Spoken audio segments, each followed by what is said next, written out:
A veces seguir a Cristo implica un riesgo económico, pero Nancy DeMoss Wolgemuth dice que siempre puedes confiar en aquel que te dirige. Es el Hijo de Dios que te está hablando. Él es el que va a cuidar de ti y a satisfacer tus necesidades, aun si pierdes tu trabajo por estar en el lugar de la obediencia.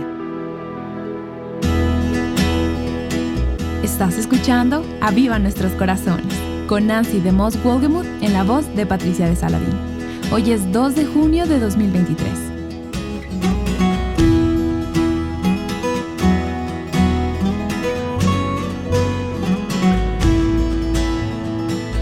Imagínate viajar a una conferencia de negocios y una vez que llegues, tus compañeros de trabajo usan este viaje como una oportunidad para la embriaguez y la inmoralidad.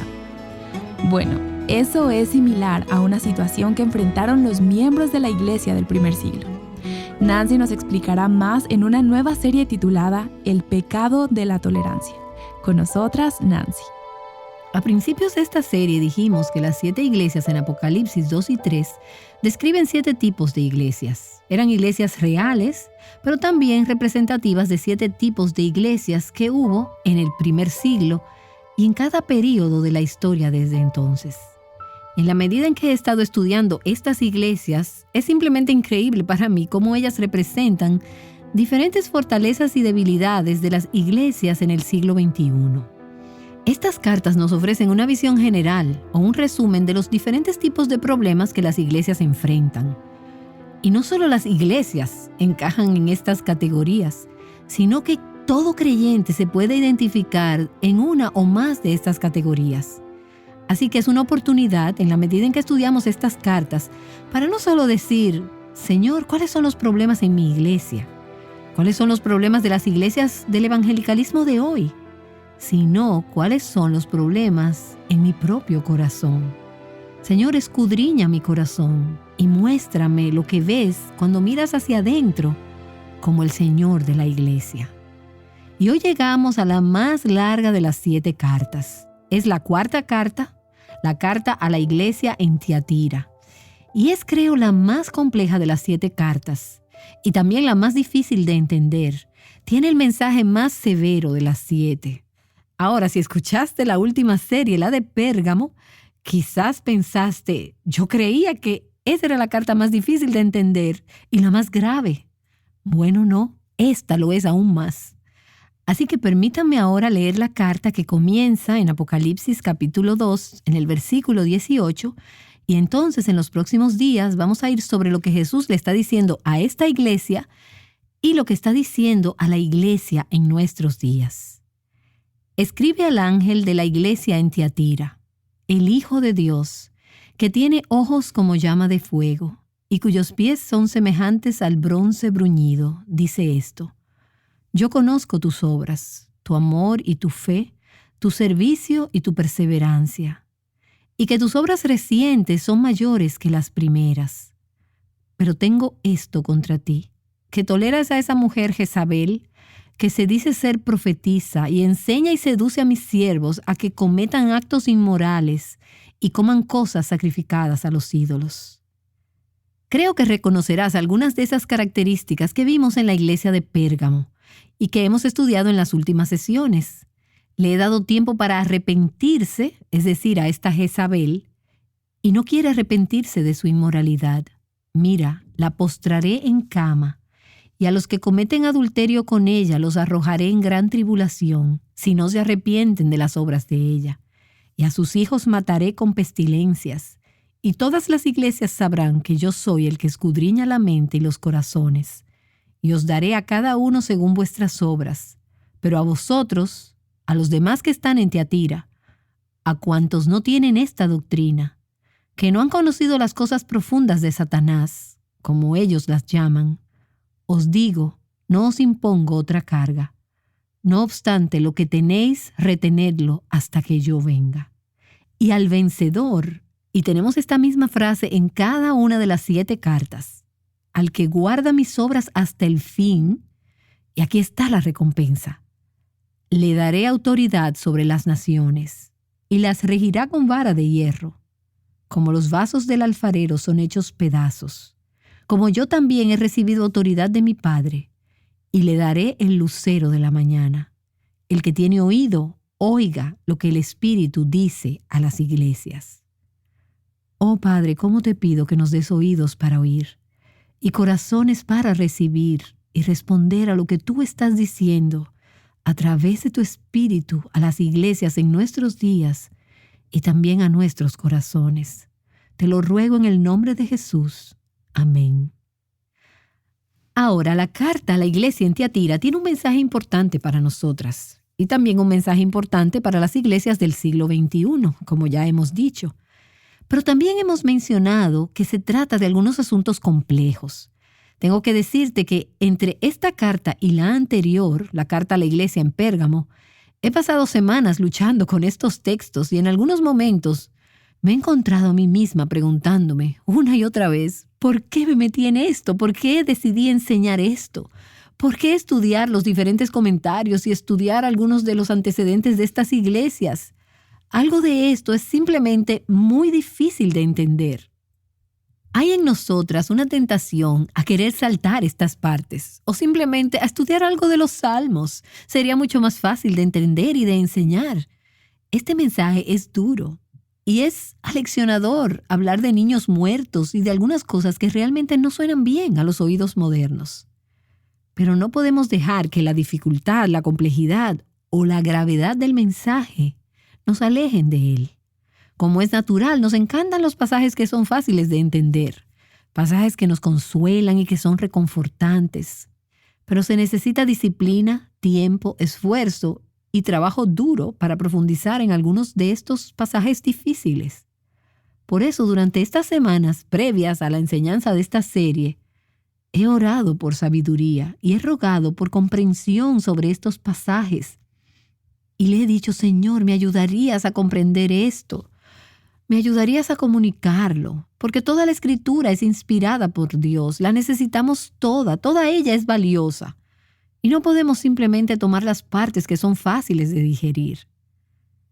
Y quizás te estés preguntando, ¿y por qué crees que es tan importante enseñar un pasaje como este? Bueno, una cosa que me ha mantenido motivada es ese versículo en el primer capítulo de Apocalipsis que dice, y hablando de todo el libro, bienaventurado el que lee y los que oyen las palabras de esta profecía. Yo quiero obtener esa bendición, así que estoy leyendo estas palabras en voz alta. Yo tomo esa bendición de la Escritura muy en serio. Y dice además, bienaventurados los que oyen y guardan las cosas en ella escritas. Y yo quiero esa bendición también para ti. Yo sé que si les leo estas palabras a ustedes y si ustedes las oyen, y no solo las escuchan físicamente, sino que hacen lo que dicen, entonces serán bendecidas. Ahora, es interesante que la carta a la iglesia en Pérgamo y la carta a la iglesia en Tiatira, una detrás de la otra, tratan con muchos de los mismos problemas. Así que algo de este material va a sentirse como un poco repetitivo.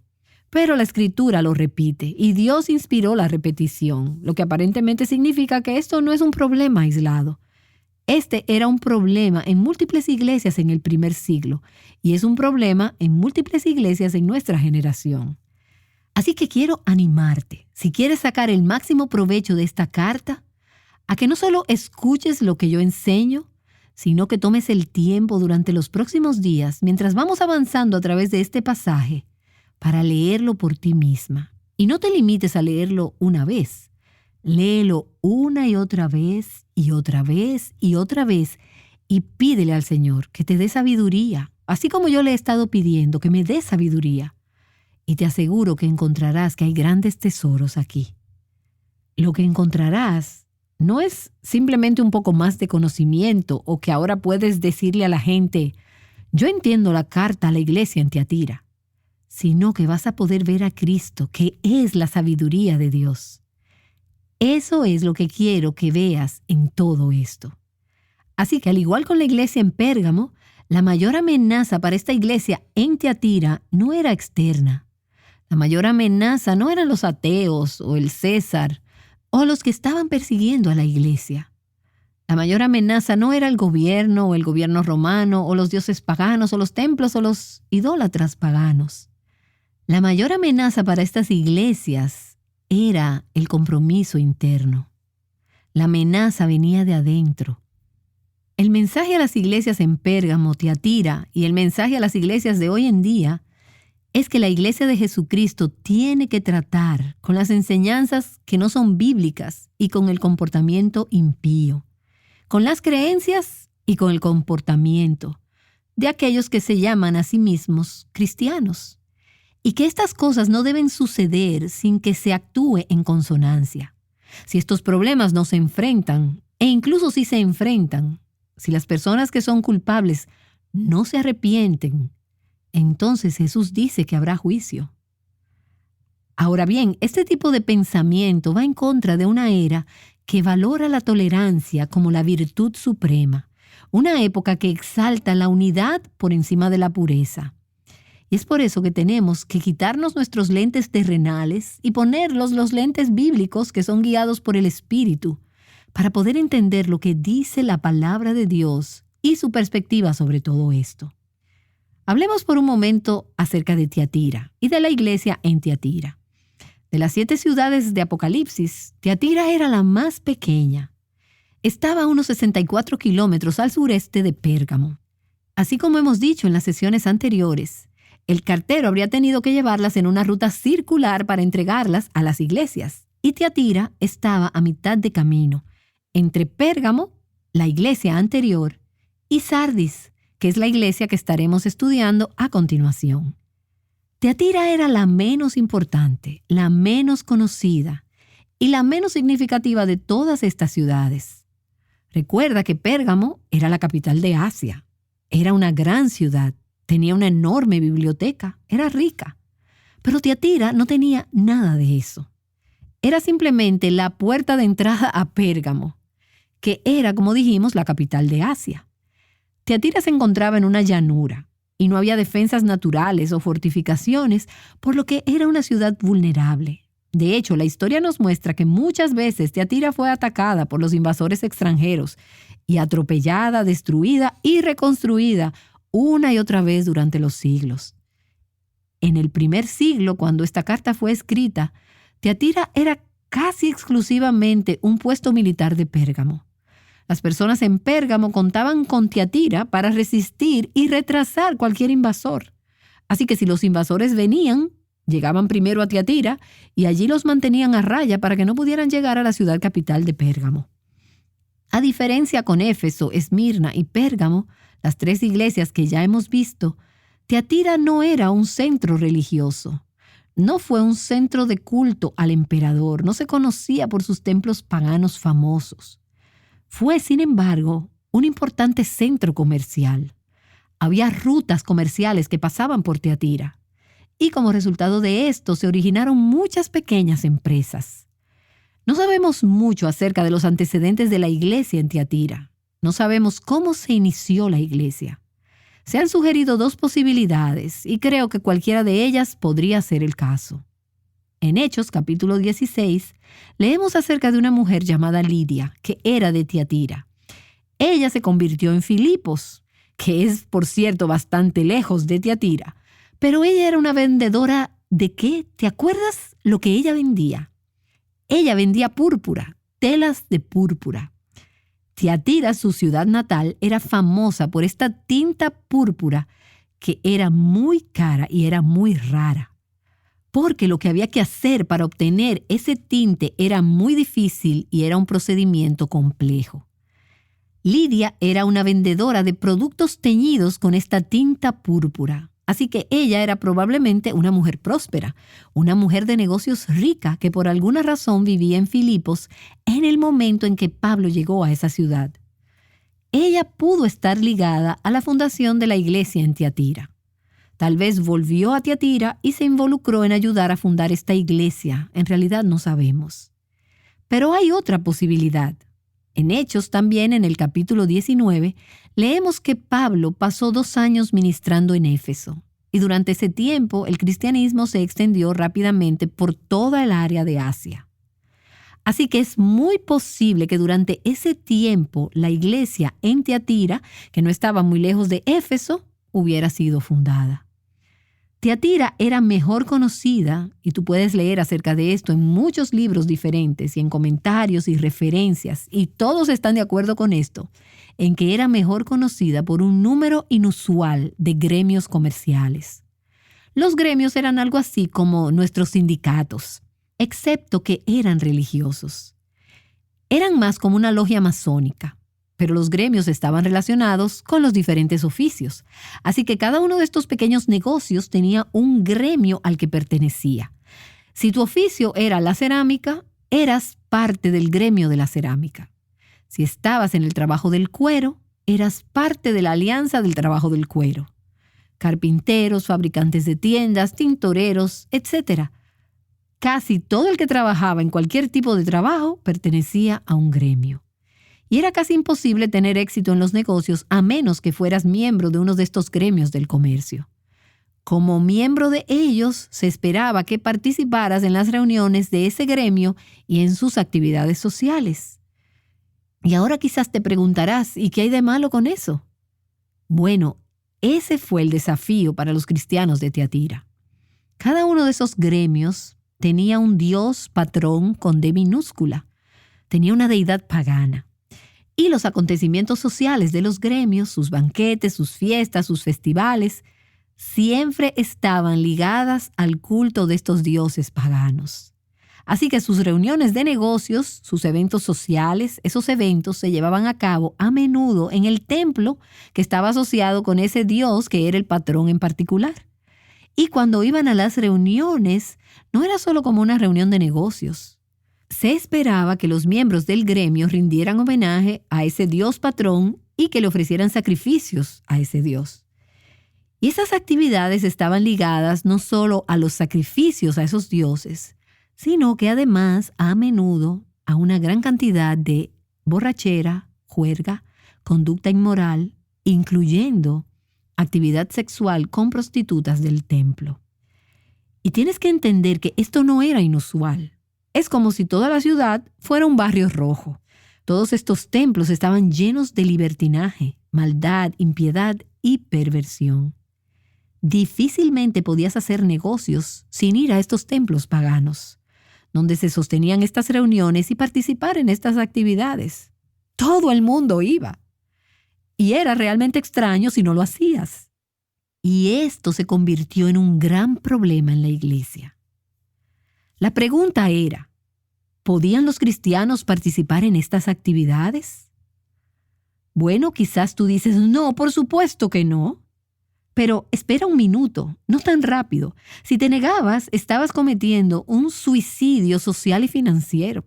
Tal vez nunca más pudieras conseguir un trabajo. Podrías terminar en la pobreza o en la quiebra.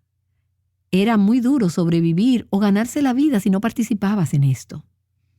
Ahora respondo a la pregunta. ¿Pueden los cristianos ir a estas reuniones? ¿Pueden los cristianos participar en estos eventos? ¿Hasta qué punto pueden participar? Vamos a ir viendo estos asuntos en la medida en que Jesús habla de los problemas que estaban sucediendo en la iglesia de Tiatira. Ahora, a medida que avanzamos en esta carta escrita a la iglesia en Tiatira, verás que había 4 personas o grupos de personas que participaban en esta iglesia. Y vamos a ver las características y las acciones de cada uno, y quiero que los busques.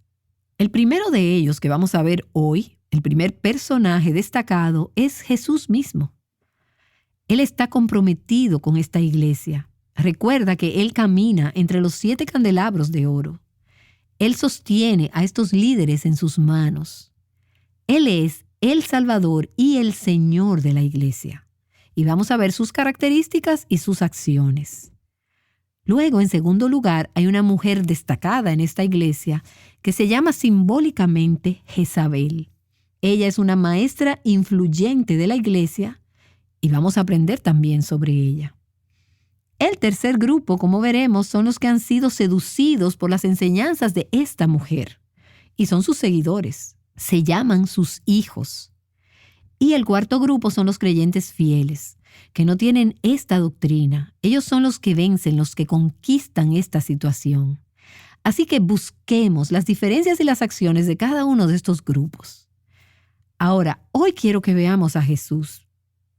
Y lo vemos en el versículo 18, donde dice, el Hijo de Dios, que tiene ojos como llama de fuego, y cuyos pies son semejantes al bronce bruñido. Ahora, a medida que lees esta descripción, eso está muy lejos del dulce Jesús manso y humilde. Esa es la imagen que mucha gente tiene de Jesús, y sin duda Jesús es manso y humilde de espíritu. Pero aquí tenemos una imagen de Cristo como el juez divino, el Hijo de Dios que tiene ojos como llama de fuego y pies semejantes al bronce bruñido. Fíjate que Él es llamado el Hijo de Dios. Y tú dirás, bueno, pero eso no es tan inusual. Bueno, en realidad es inusual en el libro de Apocalipsis. Esta es la única vez que el libro de Apocalipsis se refiere a Jesús como el Hijo de Dios. En Apocalipsis capítulo 1, donde tenemos todo el retrato de Cristo del que se toman la mayoría de estas descripciones de las cartas, ahí, en la descripción de Apocalipsis 1, Él no se llama el Hijo de Dios. Él es llamado el Hijo del Hombre. El Hijo del Hombre es una imagen de la humildad, la compasión, la ternura, esa compasión de Jesús para los creyentes perseguidos. Pero aquí Él es llamado el Hijo de Dios, lo que creo que resalta su deidad. Él es Dios, aquel a quien tanto el mundo pagano y la iglesia han de dar cuenta. Apolos, por ejemplo, era una de las deidades de uno de esos gremios locales en Tiatira. Y el emperador era adorado como Dios. Tanto a Apolos como a César se referían en esta cultura como a los hijos del dios Zeus. César se llamaba a sí mismo hijo de Dios, el hijo de Zeus, y Apolos era considerado como un hijo de Zeus, uno de los dioses griegos. Y para la iglesia de Tiatira, que sabía que Apolos y César eran llamados hijos de un dios, y el hecho de que Jesús se refirió a sí mismo en esta congregación como el Hijo de Dios, era un recordatorio de que Él es el único y verdadero Hijo de Dios y que el pueblo de Dios debería adorarle solamente a Él y que podían confiar en Él en sus circunstancias para su bienestar económico y también para su seguridad. Es el Hijo de Dios que te está hablando. Él es el que va a cuidar de ti y a satisfacer tus necesidades, aun si pierdes tu trabajo, por estar en el lugar de la obediencia. Dice también que tiene ojos como llama de fuego. Los ojos de Jesús como una luz láser, penetrante, perforadora, como una visión que escudriña. Su búsqueda abrasadora, ojos que todo lo ven y todo lo saben. Este es el Jesús que lo ve y lo sabe todo. Los más profundos y oscuros secretos de lo que pasaba en la iglesia. Y Él está diciendo, no te puedes ocultar, no puedes fingir, no puedes encubrirte. Yo sé lo que está pasando. Y Hebreos capítulo 4 nos dice, y no hay cosa creada oculta a su vista, sino que todas las cosas están al descubierto y desnudas ante los ojos de aquel a quien tenemos que dar cuenta. Esta es una imagen de Cristo de la cual nosotras no pensamos mucho en nuestra época. Cristo, el Hijo de Dios, que tiene ojos como llama de fuego, ante quien estamos desnudas, estamos expuestas, debemos dar cuenta a Él. Y entonces tenemos la descripción de sus pies. Dice que sus pies eran semejantes al bronce pulido, o como también otras traducciones dicen, como bronce bruñido. Esa es una palabra compuesta que habla de cobre o bronce siendo pulido hasta que esté completamente brillante. Apocalipsis capítulo 1, en esa visión de Cristo dice, sus pies semejantes al bronce bruñido, refulgente como en un horno. O sus pies parecían bronce al rojo vivo en un horno. En las Escrituras, el bronce es una imagen de juicio. Los sacrificios del Antiguo Testamento fueron ofrecidos en bronce o un altar de bronce. aprendemos que los pies de Jesús son los pies que traerán un día el juicio. Apocalipsis capítulo 19, versículo 15 dice que Él pisa el lagar del vino del furor y de la ira del Dios Todopoderoso. Se trata de un Cristo que ve y que sabe como el Hijo de Dios. Él sabe lo que está pasando y Él viene en juicio. Estos son los pies rojos, calientes, brillantes, que están llegando a pisotear el mal, no solo en el mundo, sino también en la iglesia. Él no va a venir esta vez para traer consuelo, sino para traer juicio. Para algunos en esta iglesia va a ser para destrucción. Y me refiero a que hay un lenguaje muy severo de cataclismo en este pasaje. Vamos a ver lo que significa todo esto y por qué Jesús tiene el derecho de decirlo. Para algunos en esta iglesia ya están lejos de arrepentirse y no hay remedio. Pero para otros todavía hay tiempo de arrepentirse. Es por eso que Jesús viene con esta carta, con estas palabras de advertencia. Algunos han echado lejos su día de gracia, han endurecido sus corazones tanto que nunca se arrepentirán. Y en su negativa a arrepentirse, demuestra que nunca fueron hijos de Dios. No son verdaderos creyentes. Pero Él dice, en esta iglesia hay creyentes verdaderos que se han descarriado. Y la prueba de que tú eres un hijo de Dios es que recibes esta advertencia y te arrepientes antes de que sea demasiado tarde.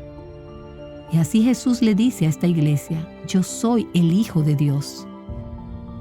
Tengo ojos como llama de fuego, tengo pies semejantes al bronce bruñido y conozco tus obras. Vamos a hablar de qué son esas obras en la siguiente sesión. Señor, ¿cómo te doy gracias por esta imagen de tu gran, santa y consumidora justicia? No es algo agradable considerar que vendrás en juicio, en disciplina, en castigo, en juicio final de aquellos que se dicen ser cristianos, pero que no dan evidencias porque rehúsan arrepentirse. Señor, es que no nos gusta escuchar. No escuchamos mucho de este tipo de mensajes hoy en la iglesia. Pero al parecer tú sabes que necesitamos escucharlo. Así que danos oídos para oír lo que el Espíritu dice a las iglesias y para arrepentirnos antes que vengas y digas que es demasiado tarde. Oro en el nombre de Jesús. Amén.